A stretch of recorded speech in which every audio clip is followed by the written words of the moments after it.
Welcome to this week's Supply Chain Update, brought to you by Phoenix International.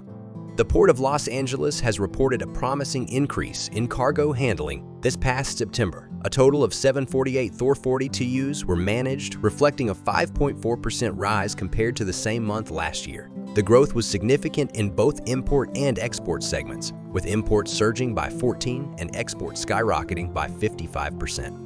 This is the second consecutive month that the port has experienced year-over-year growth. Several factors contributed to these favorable numbers, including a stable long-term dock worker contract ratified in June. During the port's monthly media briefing, insights were provided into retail trends for the upcoming holiday season.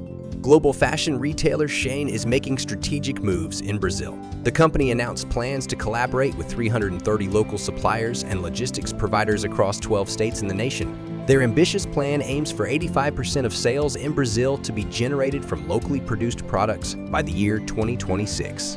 The company is not holding back on investments either. 750 million Brazilian reais will be invested in the country to facilitate this aggressive growth strategy.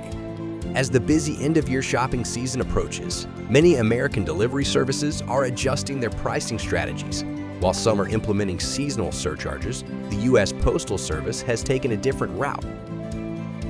Last September, the U.S. Postal Service announced it would not introduce any seasonal surcharges. The decision is attributed to ongoing infrastructure investments and a reduced need for seasonal hiring.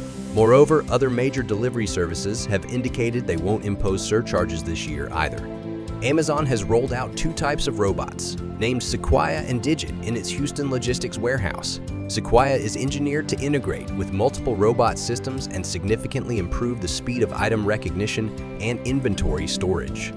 Digit, on the other hand, is a humanoid robot designed to move with agility within the warehouse. It can grasp and manipulate objects efficiently, contributing to both operational efficiency and worker safety. Cainiao, Alibaba's logistics arm, and Costco Shipping Southern China have launched a rapid e-commerce shipping line to serve Southeast Asia. The line will streamline resources and create a seamless supply chain from ports in China to Malaysia and Singapore. This shipping line is specifically designed for cross-border e-commerce operations and is expected to be about 5 days faster than other market alternatives. It also comes with a late arrival guaranteed to offer customers additional peace of mind. TikTok Shop is broadening its U.S. market presence. By September, the number of small stores on its U.S. platform surged to 18,000, an approximate 70% increase compared to August. The total sales for these stores reached $100 million in September, marking a 47% growth from the previous month. A labor strike has brought operations to a halt at Canada's St. Lawrence Seaway, a critical maritime corridor. The strike began on a Sunday, affecting 361 workers represented by the Unifor Union. Approximately 115 ships outside the system have been affected as of the following Monday. The strike is due to unresolved wage negotiations with the St. Lawrence Seaway Management Corps. U.S.-based maritime firm Crawley plans to offer liquefied natural gas bunkering services on the Pacific side of the Panama Canal. This venture has received the first-of-its-kind permit from the Panama Maritime Authority.